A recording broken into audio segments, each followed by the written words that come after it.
স্বাগত।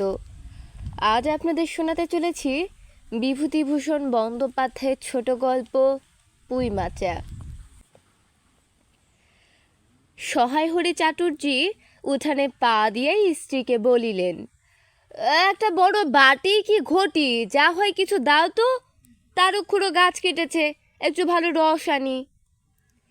স্ত্রী অন্নপূর্ণা ঘরের রান্নাঘরে দাওয়ায় বসিয়া শীতকালের সকালবেলা নারিকেল তেলের বোতলে ঝাঁটার কাঠি পুড়িয়া 2 আঙুলের সাহায্যে ঝাঁটার কাঠি লগ্ন জমানো তেলটুকু সংগ্রহ করিয়া চুলে মাখাইতেছিলেন।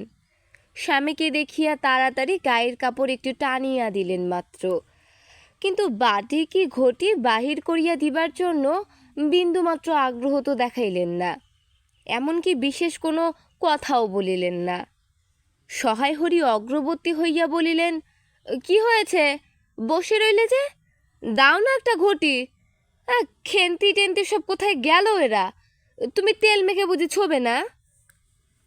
অন্নপূর্ণা তেলের বোতলটি সরাইয়া স্বামীর দিকে খানিকক্ষণ চাহিয়া রহিলেন।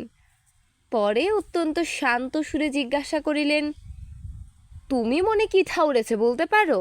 স্ত্রীর অতিরিক্ত রকমের শান্ত সুরে সহায় হরির মনে ভীতির সঞ্চার হইল। ইহা যে ঝড়ের অব্যাহতি, পূর্বের আকাশের স্থির ভাব মাত্র, তাহা বুঝিয়া তিনি মরিয়া হইয়া ঝড়ের প্রতীক্ষায় রহিলেন।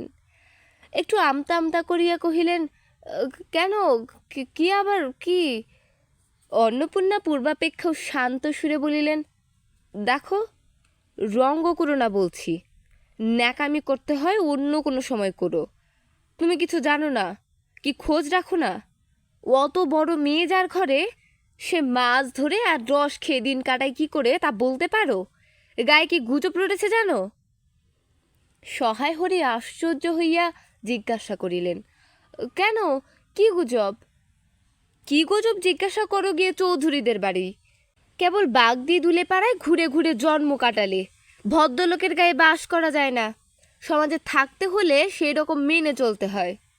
সহায় হরি বিস্মিত হইয়া কি বলিতে যাইতেছিলেন। অন্নপূর্ণা পূর্ববৎ সুরেই পুনর্বার বলিয়া উঠিলেন, এক ঘরে করবে গো, তোমাকে এক ঘরে করবে কাল চৌধুরীদের চণ্ডী মণ্ডপে। এসব কথা হয়েছে। আমাদের হাতে ছোঁয়া জল আর কেউ খাবে না। আশীর্বাদ হয়ে মেয়ের বিয়ে হলো না, ও নাকি উচ্ছগণ্ড করা মেয়ে। গায়ের কোনো কাজে তোমাকে আর কেউ বলবে না। যাও, ভালোই হয়েছে তোমার। এখন গিয়ে দুলে বাড়ি বাগদি বাড়ি উঠে বসে দিন কাটাও। সহায় হরি তাচ্ছিল্যের ভাব প্রকাশ করিয়া বলিলেন, এই, আমি বলি না জানি কি ব্যাপার। এক ঘরে, সবাই এক ঘরে করেছেন, এবার বাকি আছেন কালীময় ঠাকুর। ও।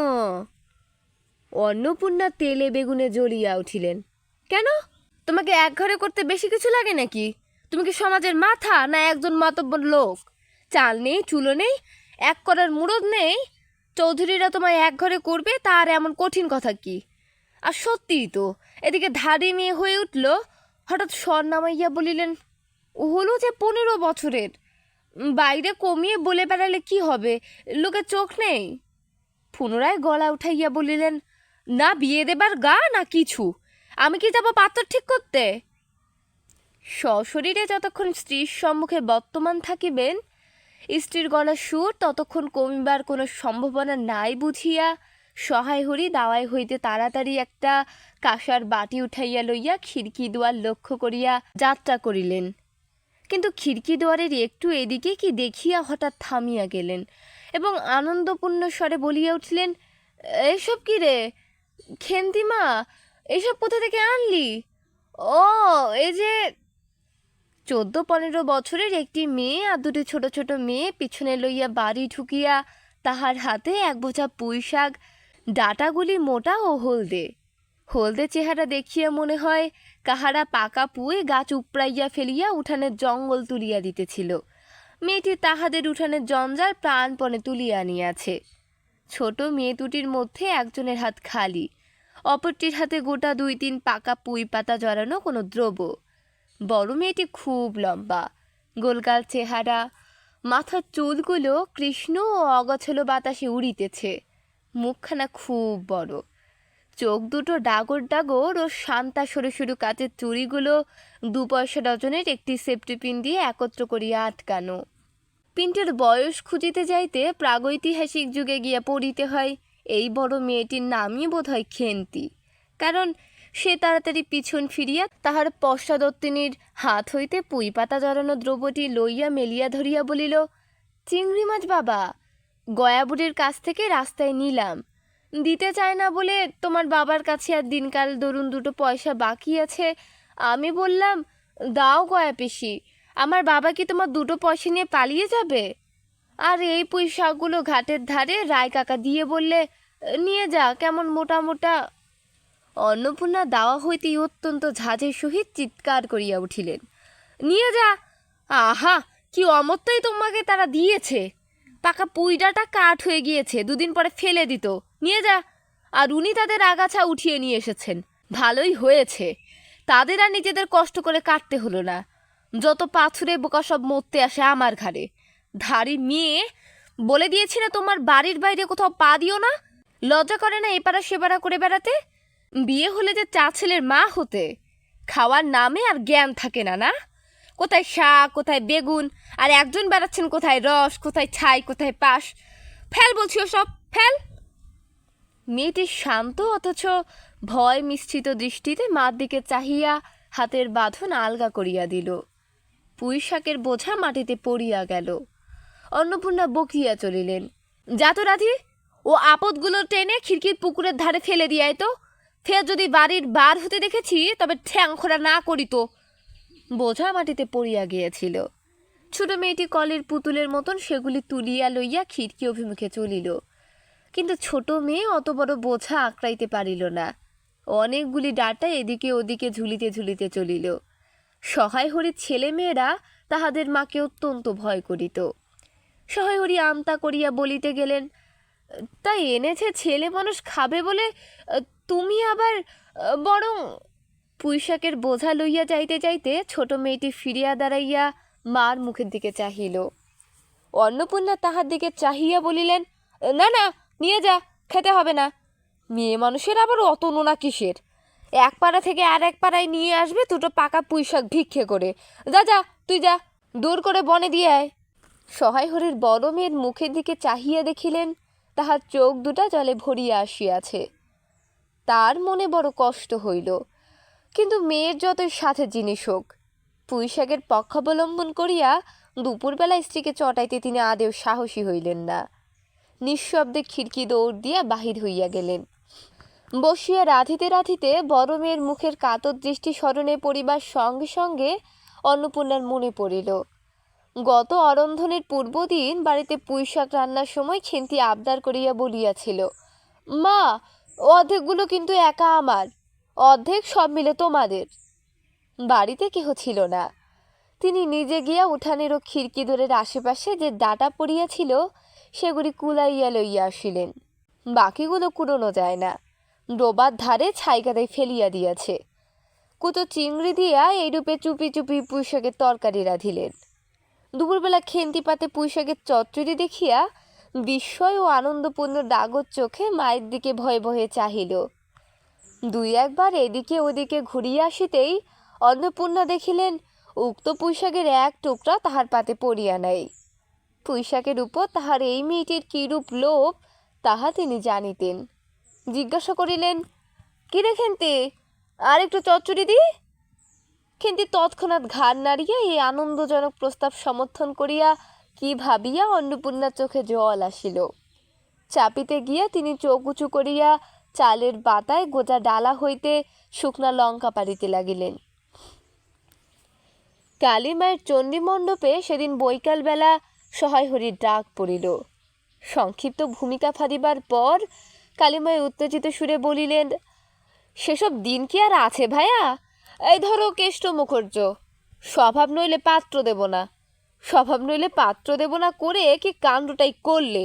অবশেষে কিনা হরির ছেলেটাকে ধরে পড়ে মেয়ের বিয়ে দেয়, তবে রক্ষা তারা কি স্বভাব? রাম বলো, 6-7 পুরুষের ভঙ্গ, পথা ক্ষত্রিয়। পরে সুনরম করিয়া বলিলেন, তার সমাজের সেসব শাসনের দিক কি আর আছে? দিন দিন চলে যাচ্ছে, বেশি দূর যায় কেন, এই যে তোমার মেয়েটি 13 বছরের। সহায় হরি বাধা দিয়া বলিতে গেলেন, এই শ্রাবণে 13। আহাহা, তেরোই আর মেলোয় তফাৎ কিসের শুনি? তেরোই আর মেলোয় তফাৎটা কিসের? আর সে তেরোই হোক, চাই 16ই হোক, চাই 50ই হোক, তাতে আমাদের দরকার নেই।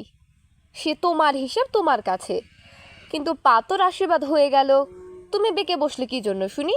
ও তো একরকম উচ্চগন্ধ করা মেয়ে।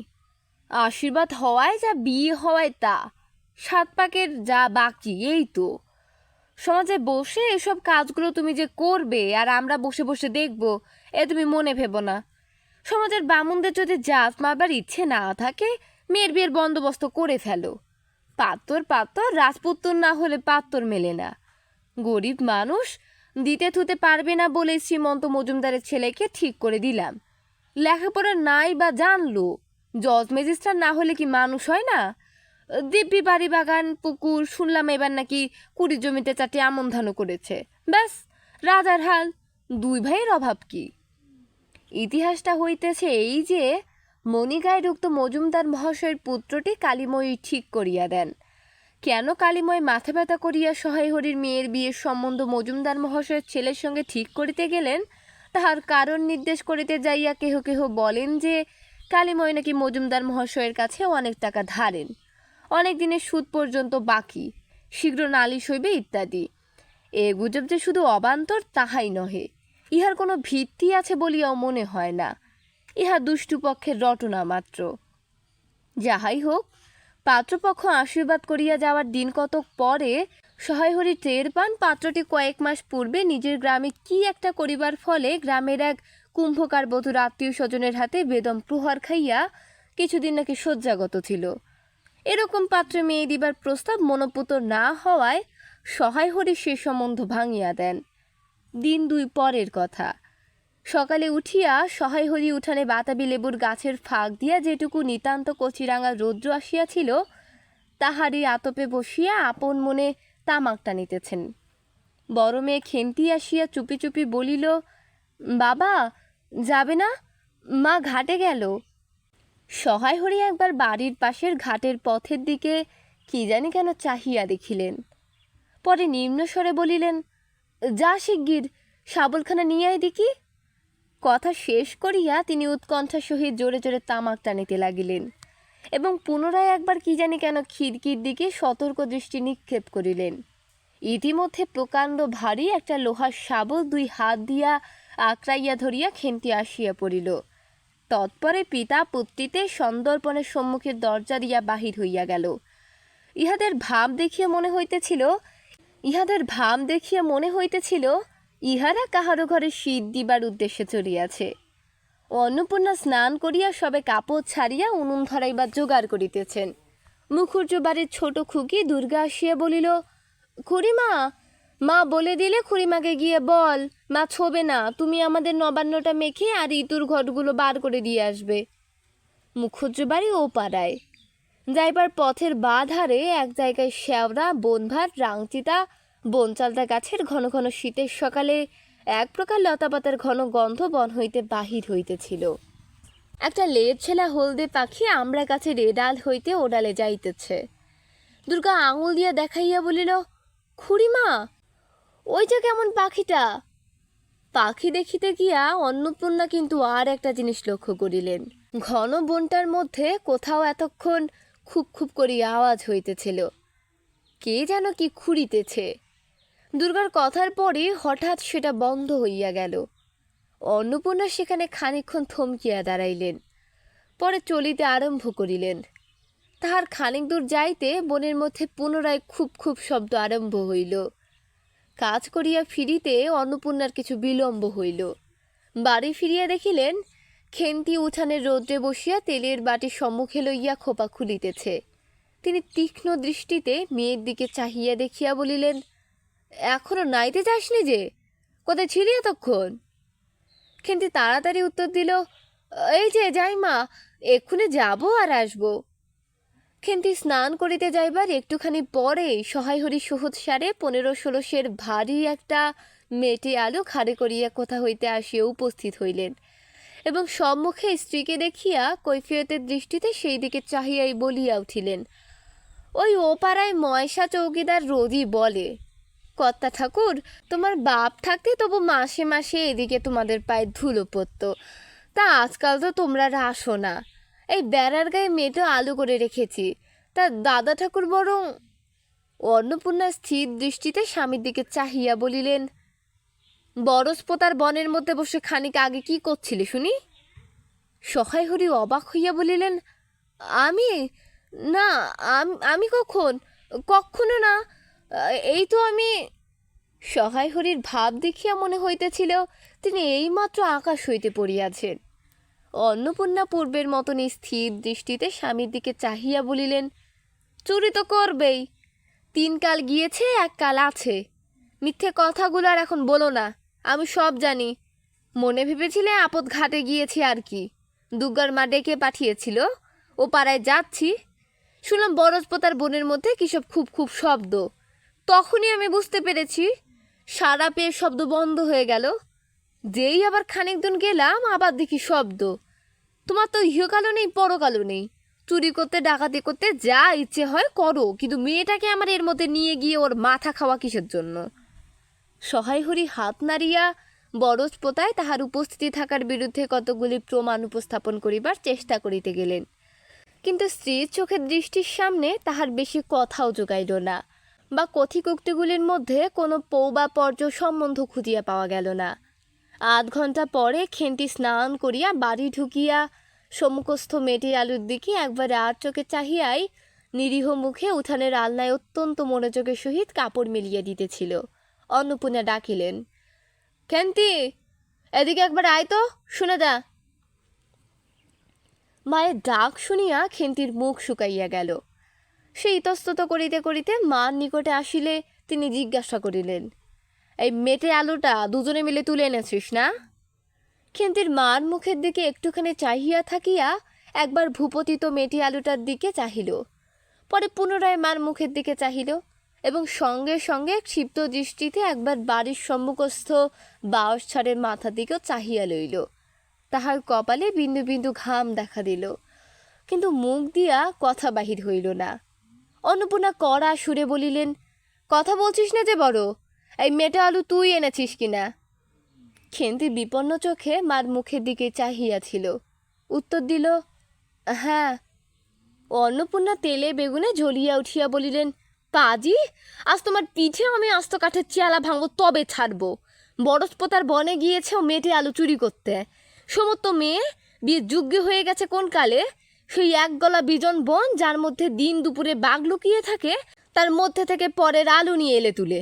যদি গোসাইটা চৌকিদার ডেকে তোমায় ধরিয়ে দেয়, তোমার কোন শ্বশুর এসে তোমায় বাঁচাতো? আমার জোটে খাবো না জোটে খাবো না, তা বলে পরের জিনিসে হাত?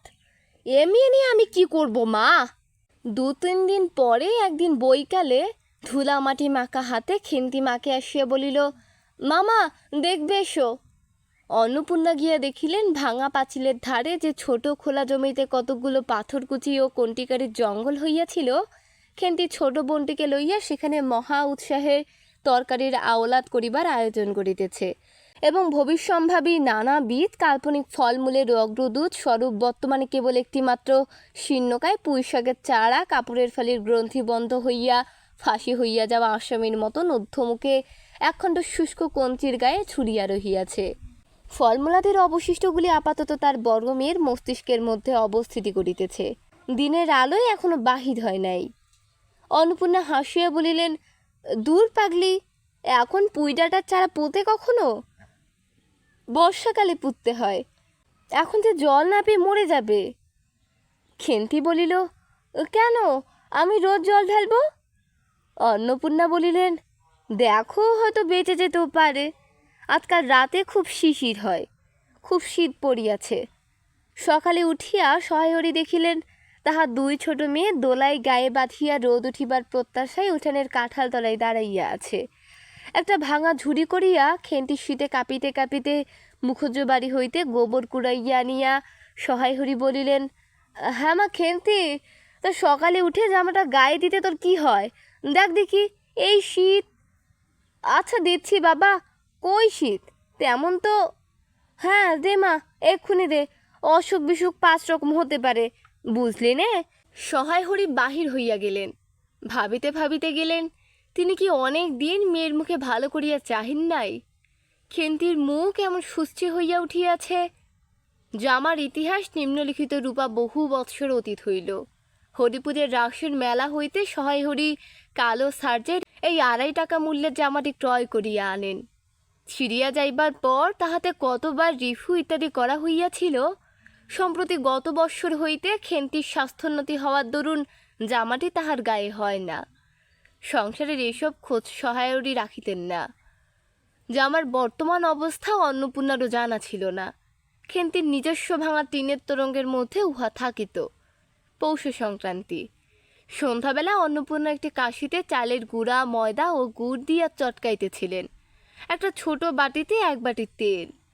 খেন্তি কুড়ুনির নিচে একটা কলার পাত পাড়িয়া 1 থালা নারিকেল কুড়িতেছে। অন্নপূর্ণা প্রথমে খেন্তির সাহায্য লইতে স্বীকৃত হন নাই, কারণ সে যেখানে সেখানে বসে, বনে বাজারে ঘুরিয়া ফেরে। তাহার কাপড় চোপড় স্বাস্থ্যসম্মত ও সূচি নহে। অবশেষে খেন্তি নিতান্ত ধরিয়া পড়ায় হাত পা ঘোরাইয়া ও শুষ্ক কাপড় পরাইয়া তাহাকে বর্তমান পদে নিযুক্ত করিয়াছেন। ময়দার গোলা মাখা শেষ হইলে অন্নপূর্ণা উনুন খোলা চাপাইতে যাইতেছেন। ছোট মেয়ের রাথি হঠাৎ ডান হাতখানা পাতিয়া বলিল, মা, ওই একটু। অন্নপূর্ণা বড় গামলাটা হইতে একটুখানি গোলা তুলিয়া লইয়া হাতের আঙুল 5টি দ্বারা একটি বিশেষ মুদ্রা রচনা করিয়া সেটুকু রাধির প্রসারিত হাতের উপর দিলেন। মেজ মেয়ে পুটি অমনি ডান হাতখানা কাপড়ে তাড়াতাড়ি মুছিয়া লইয়া মার সামনে পাতিয়া বলিল, মা, আমায় একটু। খেন্তি সূচি বস্ত্রে নারিকেল কুড়িতে কুড়িতে নুব্ধ নেত্রে মধ্যে মধ্যে এদিকে চাহিতেছিল। এ সময় খাইতে চাওয়ায় মা পাছে বকে, সেই ভয়ে চুপ করিয়া রহিল। অন্নপূর্ণা বলিলেন, দেখি নিয়ে আয় খেন্তে ওই নারকেল মালাটা, ওতে তোর জন্য একটু রাখি। খেন্তি ক্ষিপ্ত হস্তে নারিকেলের উপর মালাখানা যাহাতে ফুটা নাই সেখানে সরাইয়া দিল। অন্নপূর্ণা তাহাতে একটু বেশি করিয়া গোলা ঢালিয়া দিলেন। মেজো মেয়ে পুটি বলিল, জ্যাঠাইমারা অনেকখানি দুধ নিয়েছে, রাঙা দিদি ক্ষীর তৈরি করছিল, ওদের অনেক রকম হবে। কিন্তু মুখ তুলিয়া বলিল, এই বেলা আবার হবে নাকি? ওরা তো ও বেলা ব্রাহ্মণ নিমন্ত্রণ করেছিল, সুরেশ কাকাকে আর উপরা তিনুর বাবাকে। ও বেলা তো পায়ের ঝোলপুলি, মুগোত্তক্তি এইসব হয়েছে। পুটি জিজ্ঞাসা করিল, হ্যাঁ মা, ক্ষীর নইলে নাকি পাটিসাপটা হয় না? খেতে বলছিল, ক্ষীরের পুর না হলে কি আর পাটিসাপটা হয়? আমি বললাম, কেন, আমার মা তো শুধু নারকেলের ছাই দিয়েই করে, সে তো কেমন ভালো লাগে। অন্নপূর্ণা বেগুনের বোটায় একটুখানি তেল লইয়া খোলায় মাখাইতে মাখাইতে প্রশ্নের সমুদ্র খুঁজিতে লাগিলেন। অন্নপূর্ণা বেগুনের বোটায় একটুখানি তেল লইয়া খোলায় মাখাইতে মাখাইতে প্রশ্নের সদুত্তর খুঁজিতে লাগিলেন। খেন্তি বলিল, খেদির ওসব কথা, খেদির মা তো ভারী পিঠে করে কি না, ক্ষীরের পুর দিয়ে ঘিয়ে ভাজলে কি আর পিঠে হলো? সেদিন জামাই এলে ওদের বাড়ি দেখতে গেলাম কি না, তাই খুড়িমা 2খানা পাটিসাপটা খেতে দিলে। ও মা, কেমন একটা ধরা ধরা গন্ধ, আর পিঠেতে কখনো কোনো গন্ধ পাওয়া যায়? পাটিসাপটা ক্ষীর দিলে ছাই খেতে হয়। বেপরোয়াভাবে উপরোক্ত উক্তি শেষ করিয়া খেন্তির মা চোখের দিকে চাহিয়া জিজ্ঞাসা করিলেন, মা, নারকেলের কোড়া একটু নেব? অন্নপূর্ণা বলিলেন, নে, কিন্তু এখানে বসে খাস নে, মুখ থেকে পড়বে না কি হবে, যা ওইদিকে যা। খেন্তি নারকেলের মালায় 1 থাবা তুলিয়া লইয়া একটু দূরে গিয়া খাইতে লাগিল। মুখ যদি মনের দর্পণ স্বরূপ হয়, তবে খেন্তির মুখ দিয়া সন্দেহের কোনো কারণ থাকিতে পারিত না যে সে অত্যন্ত মানসিক তৃপ্তি অনুভব করিতেছে। ঘণ্টাখানেক পরে অন্নপূর্ণা বলিলেন, ওরে, তোরা সব 1 টুকরো পাতা পেতে বসতো দেখি, গরম গরম দি। খেন্তি জল দিয়া ভাত আছে ও বেলার, বার করে নিয়ে আয়। খেন্তির নিকট অন্নপূর্ণার এ প্রস্তাব যেন মনোপুত হইল না, তাহা তার মুখ দেখিয়া বোঝা গেল। পুটি বলিল, মা, বড়দি পিঠেই খাক, ভালোবাসে, ভাত বরং থাকুক, আমরা কাল সকালে খাবো। খান কয়েক খাইবার পরেই মেজ মেয়ে পুটি খাইতে চাহিল না, সে নাকি অধিক মিষ্টি খাইতে পারে না। সকলের খাওয়া শেষ হইয়া গেলেও খেন্তি তখনও খাইতেছে। সে মুখ বুজিয়া শান্তভাবে খায়, বড় একটা কথা কহে না। অন্নপূর্ণা দেখিলেন সে কম করিয়াও 18-19 খানা খাইয়াছে। জিজ্ঞাসা করিলেন, খেন্তি, আর নিবি? কিন্তু খাইতে খাইতে শান্তভাবে সম্মতিসূচক ঘাড় নাড়িল। অন্নপূর্ণা তাহাকে আরও খান কয়েক দিলেন। খেন্তির মুখ চোখ ঈষৎ উজ্জ্বল দেখাইল। হাসি ভরা চোখে মা দিকে চাহিয়া বলিল, বেশ খেতে হয়েছে মা, ওই যে তুমি কেমন ফেনিয়া নাও ওতেই কিন্তু। সে পুনরায় খাইতে লাগিল। অন্নপূর্ণা হাতা খুন্তি চুরি তুলিতে তুলিতে সস্নেহে তার এই শান্ত নিরীহ একটু অধিক মাত্রায় ভোজনপটু মেয়েটির দিকে চাহিয়া রহিলেন। মনে মনে ভাবিলেন, খেন্তি আমার যার ঘরে যাবে তাদের অনেক সুখ দেব, এমন ভালো মানুষ। কাজকর্মে বকো মারো গাল দাও, টু শব্দটি মুখে নেই। উঁচু কথা কখনো কেউ শোনেনি। বৈশাখ মাসের প্রথমে সহায়হরির এক দুঃসম্পর্কীয় আত্মীয়র ঘটকালিতে খেন্তির বিবাহ হইয়া গেল। দ্বিতীয় পক্ষে বিবাহ করিলেও পাত্রটির বয়স 40-এর খুব বেশি কোনো মতেই হইতে পারে না। তবুও প্রথমে এখানে অন্নপূর্ণা আদেও ইচ্ছুক ছিলেন না, কিন্তু পাত্রটি সঙ্গতিপন্ন। শহর অঞ্চলে বাড়ি, সিলের চুন ও ইটের ব্যবসায় দুপয়সা নাকি করিয়াছে। এরকম পাত্র হঠাৎ মেলাও বড় দুর্ঘট কি না? জামের বয়স একটু বেশি। প্রথমে অন্নপূর্ণা জামের সম্মুখে বাহির হইতে একটু সংকোচ বোধ করিতেছিলেন। পরে পাছে খেন্তির মনে কষ্ট হয়, এই জন্য বরণের সময় তিনি খেন্তির সপুষ্ট হস্তখানি ধরিয়া জামের হাতে তুলিয়া দিলেন। চোখের জলে তাহার গলা বন্ধ হইয়া আসিল, কিছু বলিতে পারিলেন না। বাড়ির বাহির হইয়া আমলকি তলায় বেহারারা সুবিধা করিয়া লইবার জন্য বরের পালকি একবার নামাইল। অন্নপূর্ণা চাহিয়া দেখিলেন, বেড়ার ধারে নীল রঙের মেদি ফুলের গুচ্ছগুলি যেখানে নত হইয়া আছে, খেন্তির কম দামের বালুচরের রাঙা চেলির আঁচলখানা পালকির বাহির হইয়া সেখানে লুটাইতেছে। তার এই অত্যন্ত অগোছালো নিতান্ত নিরীহ এবং একটু অধিক মাত্রায় ভোজনপটু মেয়েটিকে পরের ঘরে অপরিচিত মহলে পাঠাইতে তার বুক উদ্বেল হইয়া উঠিতেছিল। খেন্তিকে কি অপরে ঠিক বুঝিবে? যাইবার সময়ে খেন্তি চোখের জলে ভাসিতে ভাসিতে সান্ত্বনা সুরে বলিয়াছিল, মা, আষাঢ় মাসেই আমাকে এনো, বাবাকে পাঠিয়ে দিও, 2 মাস তো। ও পাড়ার ঠান দিদি বলিলেন, তোর বাবা তোর বাড়ি যাবে কেন রে? আগে নাতি হোক তবে তো। খেন্তির মুখ লজ্জায় রাঙা হইয়া উঠিল। জল ভরা ডাগর চোখের উপর একটুখানি লাজুক হাসির আভা মাখাইয়া সে একগুমি সুরে বলিল, যাবে না বই কি, দেখো তো কেমন না যান। ফাল্গুন চৈত্র মাসের বৈকালবেলা উঠানের মাথায় রৌদ্রে দেওয়া আমসত্ত্ব তুলিতে তুলিতে অন্নপূর্ণার মন হু হু করিত। তার অনাচারী ললাভী মেয়েটি আজ বাড়িতে নাই যে। কোথা হইতে বেড়াইয়া আসিয়া লজ্জাহীনার মতন হাতখানি পাতিয়া মিনিতের সুরে অমনি বলিবে, মা, বলবো একটা কথা, ওই কোনটা ছিঁড়ে একটুখানি। 1 বছরের উপর হইয়া গিয়াছে। পুনরায় আষাঢ় মাস, বর্ষা বেশ নামিয়াছে। ঘরের দাওয়ায় বসিয়া সহায়হরি প্রতিবেশী বিষ্ণু সরকারের সহিত কথা বলিতেছেন। সহায়হরি তামাক সাজিতে সাজিতে বলিলেন, ও তুমি ধরে রাখো, ওরকম হবেই দাদা। আমাদের অবস্থার লোকের ওর চেয়ে ভালো কি আর জুটবে? বিষ্ণু সরকার তালপাতার চাটাইয়ের উপর উবু হইয়া বসিয়াছিলেন। দূর হইতে দেখিলে মনে হইবার কথা তিনি রুটি করিবার জন্য ময়দা চটকাইতেছেন। গলা পরিষ্কার করিয়া বলিলেন, না, সব তো আর, তাছাড়া আমি যা দেব নগদই দেব। তোমার মেয়েটির হয়েছিল কি? সহায়হরি হুকোটায় পাঁচঝড়ি টান দিয়া কাশিতে কাশিতে বলিলেন, বসন্ত হয়েছিল শুনলাম। ব্যাপার কি দাঁড়ালো বুঝলে? মেয়ে তো কিছুতে পাঠাতে চায় না। 250 আন্দার টাকা বাকি ছিল বলে, ও টাকা আগে দাও তবে মেয়ে নিয়ে যাও। একেবারে চামার। তারপরে বললাম, টাকাটা ভাইয়া ক্রমে ক্রমে দিচ্ছি, পুজোর তত কম করে 30 টাকার কম হবে না ভেবে দেখলাম কি না। মেয়ের নানা নিন্দে ওঠালে, ছোট লোকের মেয়ের মতন চলে, হাবাতে ঘরের মতো খায়, আরও কত কি। পৌষ মাসে দেখতে গেলাম, মেয়েটাকে ফেলে থাকতে পারতাম না বুঝলে। সহায়হরি হঠাৎ কথা বন্ধ করিয়া জোরে মিনিট কতক ধরিয়া হুকায় টান দিতে লাগিলেন।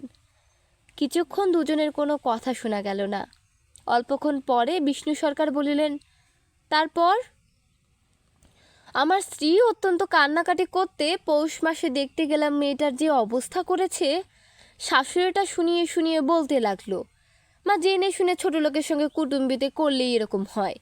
যেমনি মেয়ে তেমনি বাপ। পৌষ মাসের দিনে মেয়ে দেখতে এলেন শুধু হাতে। পরে বিষ্ণু সরকারের দিকে চাহিয়া বলিলেন, বলি আমরা ছোট লোক কি বড় লোক, তোমার তো সরকার খুঁড়ো জানতে বাকি নেই। বলি পরমেশ্বর চাটুর্যের নামে নীলকুচির আমলে এই অঞ্চলে বাঘে গরুতে এক হাটে জল খেয়েছে। আজই নয় আমি প্রাচীন আভিজাত্যের গৌরবের সহায় হরি শুদ্ধস্বরে হা হা করিয়া খানিকটা শুষ্ক হাস্য করিলেন। বিষ্ণু সরকার সমর্থন সূচক একটা অস্পষ্ট শব্দ করিয়া বার কত ঘাড় নাড়িলেন। তারপর ফাল্গুন মাসে তার বসন্ত হলো। এমন চামার বসন্ত গায়ে বেরোতেই টালায় আমার এক দুঃসম্পর্কের বোন আছে, আবার কালীঘাটে পুজো দিতে এসে তার খোঁজ পেয়েছিল, তারই ওখানে ফেলে রেখে গেল। আমায় না একটা সংবাদ না কিছু তারা আমায় সংবাদ দেয়। দেখতে পাওনি? না, এমনি চামার গহনাগুলো অসুখ অবস্থাতেই গা থেকে খুলে নিয়ে তবে টালায় পাঠিয়ে দিয়েছে। যাক, তা চল যাওয়া যাক। বেলা গেল, চার কি ঠিক করলে পিঁপড়ের টোপে মুড়ির চা তো সুবিধে হবে না। তারপর কয়েক মাস কাটিয়া গিয়াছে, আজ আবার পৌষ পার্বণের দিন। এবার পৌষ মাসের শেষাশেষি এত শীত পড়িয়াছে যে এরূপ শীত তাহারা কখনো জ্ঞানে দেখেন নাই। সন্ধ্যার সময় রান্নাঘরের মধ্যে বসিয়া অন্নপূর্ণার সরু চাকলি পিঠের জন্য চালের গুঁড়ার গোলা তৈরি করিতেছেন। পুটি ও রাধি উনুনের পাশে বসিয়া আগুন পোহাইতেছে। রাধি বলিতেছে, আর একটু জল দিতে হবে মা, অত ঘন করে ফেললে কেন? পুটি বলিল, আচ্ছা মা, ওতে একটু নুন দিলে হয় না? ও মা, দেখো মা, রাধির দোলায় কোথায় ঝুলছে, এক্ষুনি ধরে উঠবে। অন্নপূর্ণা বলিয়া উঠিলেন, সরে এসে বসো মা, আগুনের ঘাড়ে গিয়ে না বসলে কি আগুন পোহানো হয় না? এদিকে আয়। গোলা তৈরি হইয়া গেল। খোলা আগুনে চড়াইয়া অন্নপূর্ণা গোলা ঢালিয়া মুচি দিয়া চাপিয়া ধরিলেন। দেখিতে দেখিতে মিঠে আছে পিঠের টোপরের মতন ফুলিয়া উঠিল। পুটি বলিল, মা দাও, প্রথম পিঠেখানা কানাচে সারা ষষ্ঠীকে ফেলে দিয়ে আসি। অন্নপূর্ণা বলিলেন, একা যাস নে, রাধিকে নিয়ে যা। খুব জ্যোৎস্না উঠিয়াছিল। বাড়ির পিছনে সারা গাছের ঝোপের মাথায় তেঁতুল কোচা লতার থলো জলো সাদা ফুলের মধ্যে জ্যোৎস্না আটকিয়া রহিয়াছে। পুটি ও রাধি খিড়কি দৌড় খুলিতেই একটা শিয়াল শুকনো পাতায় খসখস করিতে করিতে ঘন ঝোপের মধ্যে ছুটিয়া পলাইয়া পুটি পিঠেখানা জোর করিয়া হুড়িয়া ঝোপের মাথায় ফেলিয়া দিল। তাহার পর চারিধারের নির্জন বাঁশবনের নিস্তব্ধতায় ভয় পাইয়া ছেলে মানুষ পিছু হটিয়া আসিয়া খিড়কি দরজার মধ্যে ঢুকিয়া পড়িয়া তাড়াতাড়ি দ্বার বন্ধ করিয়া দিল। পুটি ও রাধি ফিরিয়া আসিলে অন্নপূর্ণা জিজ্ঞাসা করিলেন, দিলি? পুটি বলিল, হ্যাঁ মা, তুমি আর বছর যেখান থেকে নেবুর চারা তুলে এনেছিলে সেখানে ফেলে দিলাম। তারপর সে রাত্রে অনেকক্ষণ কাটিয়া গেল। পিঠে গড়া প্রায় শেষ হইয়া আসিয়াছে। রাতও তখন খুব বেশি। জ্যোৎস্নার আলোয় বাড়ির পিছনের বনে অনেকক্ষণ ধরিয়া একটা কাঠঠোকরা পাখি ঠক ঠক শব্দ করিতেছিল। তাহার স্বরটাও যেন ক্রমে তন্দালু হইয়া পড়িতেছে। দুই বোনের খাইবার জন্য কলার পাতা চিরিতে চিরিতে পুটি অন্যমনস্কভাবে হঠাৎ বলিয়া উঠিল, দিদি বড় ভালোবাসত। তিনজনে খানিকক্ষণ নির্বাক হইয়া বসিয়া রহিল। তাহার পর তাহাদের তিনজনেরই দৃষ্টি কেমন করিয়া আপনা আপনি উঠানের এক কোণে আবদ্ধ হইয়া পড়িল। সেখানে বাড়ির সেই লোভী মেয়েটির ললাপের স্মৃতি পাতায় পাতায় শিরায় শিরায় জড়াইয়া তাহার কত সাধে নিজের হাতে পোতা পুঁই গাছটি মাচা জড়িয়া বাড়িয়া উঠিয়াছে। বর্ষার জল ও কার্তিক মাসের শিশির লইয়া কচি কচি সবুজ ডগাগুলি মাচাতে সব ধরে নাই, মাচা হইতে বাহির হইয়া দুলিতেছে, সুপুষ্ট নধর প্রবর্ধমান, জীবনের লাবণ্যে ভরপুর।